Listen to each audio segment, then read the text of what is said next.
और चलिए खबरों में तफसील से आगे बढ़ते और सबसे पहले बात यमन में सीज फायर मुआहदे की, जिस पर गैर यकीनी के बादल भी अब मंडराने लगे हैं और महज 10 दिनों के अंदर ही स्वीडन में तय पाए गए मुआहदे के बरखिलाफ हौसी ग्रुप ने अल होदिदा शहर और स्ट्रेटेजिक लिहाज से अहम बंदरगाह मुत्तहिदा के खुसूसी एलची और मॉनिटरिंग टीम के सरबराह पैट्रिक काम्ब्रेट ने अल होदिदा का दौरा किया था और दोनों ग्रुप से मुआहदे की पासदारी करने की अपील की थी। जरा के मुताबिक हौसी ग्रुप की जानिब से अल होदिदा गवर्नरी के लिए नामजद किए गए अब्दुल जब्बार ने एक बयान जारी करके कहा कि अल होदिदा बंदरगाह को हुकूमत के हवाले करने की बात मुज़ाकरात में शामिल नहीं थी। उनका यह भी कहना है कि मॉनिटरिंग कमेटी के दायरे अख्तियार में सिर्फ जंगबंदी पर अमल दरामद तक महदूद है और उसका इक्तिसादी उमूर की निगरानी में कोई अमल दखल नहीं है।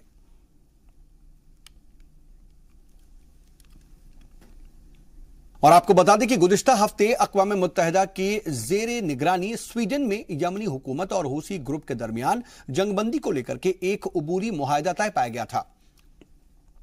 मुआहदे की शिक के मुताबिक हूसी जंगजुओं को अल होदिदा, असलीफ और रसा इसा बंदरगाह को दिसंबर के आखिर तक खाली करना और 7 जनवरी तक इसका कंट्रोल हुकूमती फोर्स के हवाले करना है।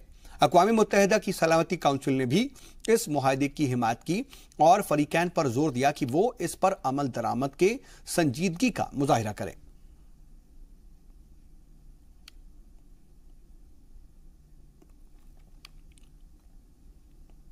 इधर बांग्लादेश से खबर, जहां पर हिज़्ब इख्तिलाफ के अजीम इत्तेहाद जातिया ओइका फ्रंट ने chief election commissioner KM Nurul Huda की बरतरफी का मुतालबा किया है और इत्तेहाद में शामिल बांग्लादेश नेशनल पार्टी के सेक्रेटरी जनरल मिर्जा फखरुल इस्लाम ने कहा कि मौजूदा CEC की क़यादत में शफाफ और गैर जानिबदार इंतखाबात की उम्मीद करना बेमानी है।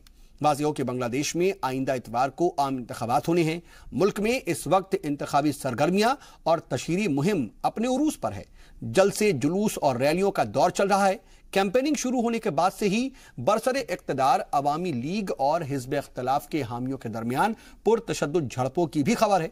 मकामी मीडिया के मुताबिक एक रोज कबल भी ढाका, चिटागांग और सिलहट में BNP और अवामी लीग के हामियों के बीच झड़पें हुई थी। इस हवाले से चीफ इलेक्शन कमिश्नर ने जातिया ओइका फ्रंट के लीडरान को मीटिंग के लिए बुलाया था, लेकिन दरमियान में भी अपोजिशन के लीडरान मीटिंग से वॉकआउट कर गए।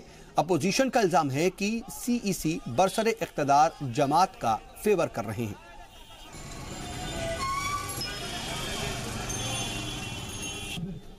और हमारे साथ ढाका से हमारी सीनियर रिपोर्टर पूजा मेहता जुड़ रही हैं फोन लाइन के जरिए। पूजा, इलेक्शन कमीशन पर अपोजिशन का ये सीरियस एलिगेशन है, इलेक्शन कैंपेन के दौरान वायलेंस, सिक्योरिटी फेल्योर है या फिर अपोजिशन का इल्जाम कि सरकारी मशीनरी का इस्तेमाल किया जा रहा है। क्या लास्ट इलेक्शन जैसे ही हालात पैदा हो रहे हैं?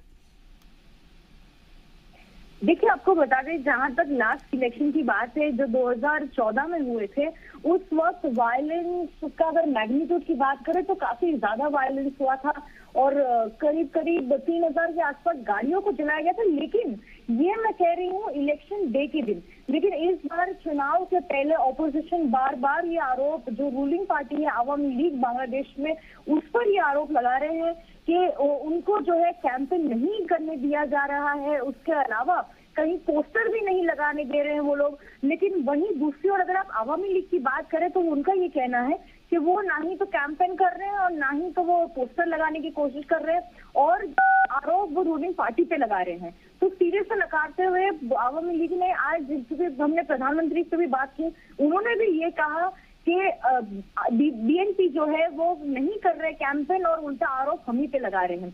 और जैसा कि आप बता रहे थे कि कल इलेक्शन कमीशन में जो एक बैठक हुई थी, उसमें से ऑपोजिशन पार्टी, ये जो फ्रंट है जातीय ऐक्य फ्रंट, वो उनके लीडर्स और BNP के लीडर्स वॉकआउट कर गए थे क्योंकि वो जब अपना आरोप बताने गए, वहां पे कंप्लेन करने गए इलेक्शन कमीशन। लेकिन ये जो एक सीरियस एलिगेशन ये देखने को मिल रहा है इलेक्शन कमीशन पर, इसको लेकर के क्या वहां पर गहमा-गहमी देखने को मिल रही है?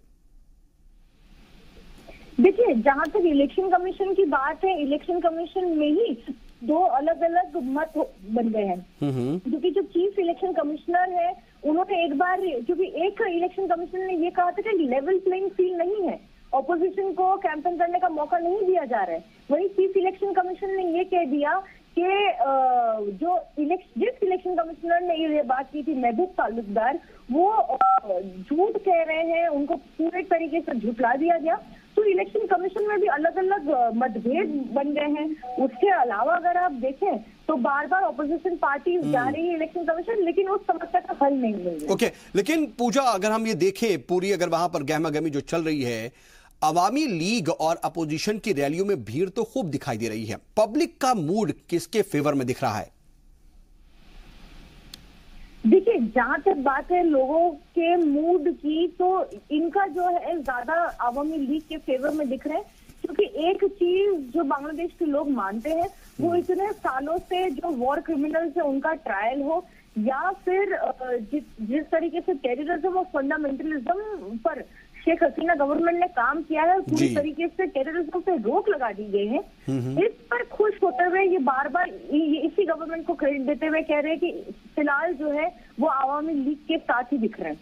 चलिए, आप नजर बनाए रखिएगा पूछा, आप जो तमाम सरगर्मियां हैं उसको हम लेकर के आपसे अपडेट के लिए जुड़ते रहेंगे, लेकिन फिलहाल के लिए आपका बहुत बहुत शुक्रिया। लेबनान में मुकीम शामी पनाह गुज़ीनों को इस दफा फिर सर्दी की सख्तियां झेलनी पड़ सकती हैं। बारिश शुरू होने के साथ ही इसका आगाज हो चुका है और दर्जा हरारत काफी नीचे आ चुका है। आपको बता दें कि लेबनान के वादी बका में इस वक्त 10 लाख से ज्यादा अफराद पनाह गुज़ीन कैंपों में रह रहे हैं। महदूद ज़राए और खराब मौसम से बचने के लिए इनके पास ज्यादा सालो सामान नहीं है और इन कैंपों का इंतजाम देख रहे एक अहलकार के मुताबिक बुनियादी सहूलियात फराहम ना होने के सबब पनाह गुज़ीन मौसम की मार झेलने को मजबूर हैं। बहुत से कैंपों में हीटर है और ना ही वहां पर हीटर है और ना ही स्टोव और कंबल। गर्मी हासिल करने के लिए जो ज़राए इस्तेमाल किए जाते हैं वो भी सेहत के लिए एक तरीके से मनफी साबित हो रहे हैं। गुज़श्ता 8 सालों से ये लोग इन कैंपों में रह रहे हैं और मजीद लोगों के आने से भी यहाँ पर हालात ख़राब हो रहे हैं और लगातार मजीद लोगों के आने का सिलसिला अब भी जारी है।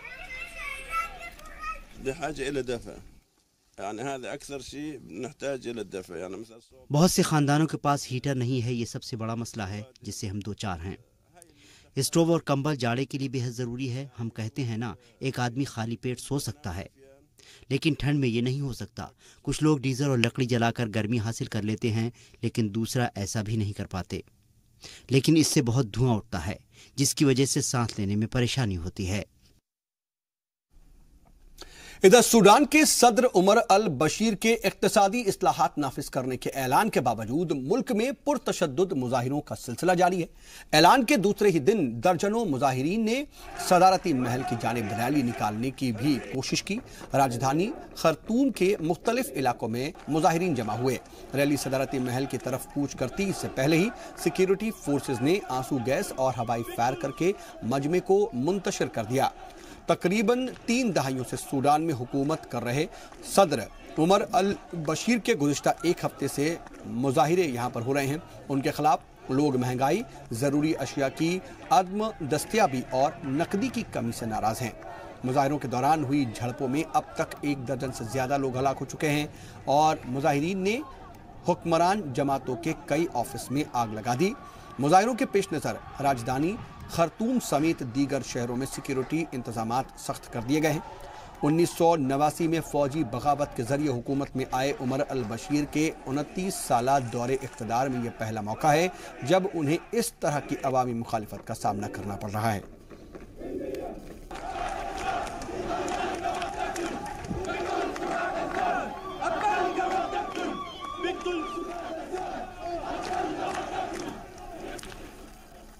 बढ़ते आगे, मेडिटेरेनियन सी यानी कि बहरे रूम में मुहाजिरीन का एक जहाज लंगर अंदाज होने का इंतजार कर रहा है और जर्मनी की एक गैर सरकारी तंजीम सी वॉच की जानिब से जारी वीडियो में अफ्रीकी नस्ल के कई अफराद को जहाज पर सवार दिखाया गया है। एनजीओ की जानिब से जारी तस्वीरें सी वॉच 3 की बताई जा रही हैं, जो कि इस वक्त लीबिया के साहिल से 150 किलोमीटर दूर है।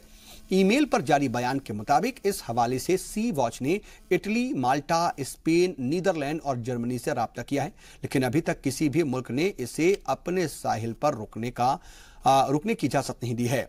सी वॉच को उम्मीद है कि इंसानी बुनियाद पर जर्मन हुकूमत जहाज को लंगर अंदाज होने की इजाजत दे देगी। वाज़ेह हो कि इससे कबल सी वॉच ने 33 मुहाजिरीन को सही सलामत समुद्र से बाहर निकालने का दावा किया था। सी वॉच के मुताबिक जहाज में सवार लोग नाइजीरिया, लीबिया, आइवरी कोस्ट, मिस्र, जुनूबी सूडान, कांगो और सेनेगल के रहने वाले हैं। खदशा है कि अगर जहाज को ज्यादा दिनों तक समुद्र में रहने दिया गया तो मुहाजिरीन का उनकी जो सेहत है वो बहुत ज्यादा खराब हो सकती है।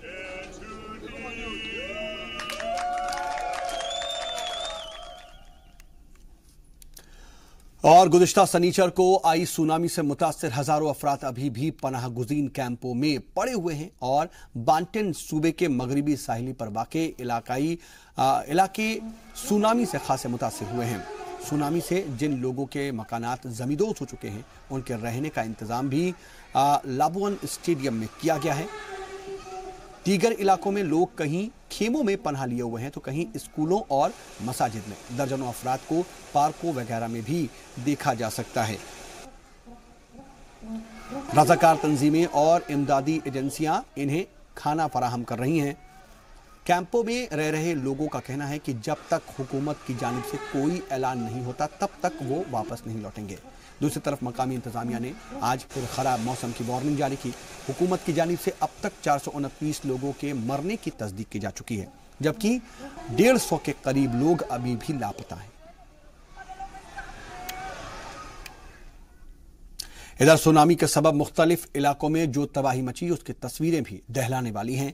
जुनूबी सुमात्रा के साहिली इलाके की इन तस्वीरों से जानी और माली नुकसानात का अंदाजा लगाया जा सकता है, जो कि इस वक्त आपकी टेलीविजन स्क्रीन पर हैं। जगह जगह गिरे हुए मकानात, टूटी फूटी गाड़ियां, सड़कों पर गिरे हुए पेड़ और बिजली के खंभे से तबाही की दास्तान बयां हो रही है। तबाही की तस्वीरें दूसरे इलाकों से भी सामने आ रही हैं। सभी तस्वीरें एक जैसी दिखती हैं। अच्छे खासे इलाके पानी में डूबे हुए दिखाई दे रहे हैं। गिरे हुए मकानात, जमींदोज इमारतें, सड़कों पर मलबों का ढेर, जमीन पर पेड़ और बिजली के खंभे गिरे हुए दिखाई दे रहे हैं। इधर अमेरिकी सदर डोनाल्ड ट्रंप ने वाज़ेह किया है कि जब तक कांग्रेस मैक्सिको सरहद पर दीवार बनाने के लिए $5 बिलियन की फंडिंग को मंजूरी नहीं देती, तब तक हुकूमती कामकाज बंद रहेगा। गुज़िश्ता शनिचर से इस तनाज़े के सबब हुकूमती इदारे आर्जी तौर पर ठप पड़े हुए हैं और हाल फिलहाल इनके काम करने के कोई आसार भी नहीं दिखाई दे रहे। Tell you when the government's going to be open. I can tell you it's not going to be open until we have a wall, a fence, whatever they'd like to call it. I'll call it whatever they want. But it's all the same thing. It's a barrier from people pouring into our country from drugs. It's a barrier from drugs. It's a barrier, there's a problem in this world today. It's called human trafficking. Human trafficking is one of the hard to believe problems, and we're not going to let that take place. We are working so hard. Florida में एक सड़क हादसे के दौरान 4 अफराद हलाक हो गए और यह हादसा हाईलैंड काउंटी में पेश आया। मकामी पुलिस इंतजामिया के मुताबिक चारों अफराद कार पर सवार थे। इनकी गाड़ी स्टेट रोड 70 पर हादसे का शिकार हो गई और 2 लेन का ये हाईवे बेहद संकरा और पतला है। यह सड़क आगे जाकर के अटलांटिक और गल्फ साहिल से मिलती है।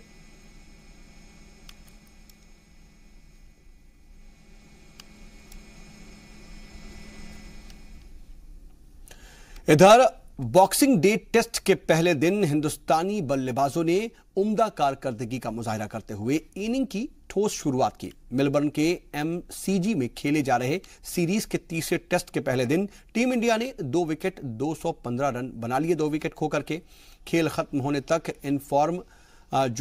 इंफॉर्मेशन आई, चेतेश्वर पुजारा 68 और कप्तान विराट कोहली 47 रन बना करके खेल रहे थे और इससे कबल टॉस जीतने के बाद टीम इंडिया ने पहले बल्लेबाजी का फैसला किया। और इसी के साथ वर्ल्ड न्यूज में आज के लिए बस इतना ही। बने रहिए आप जी सलाम के साथ।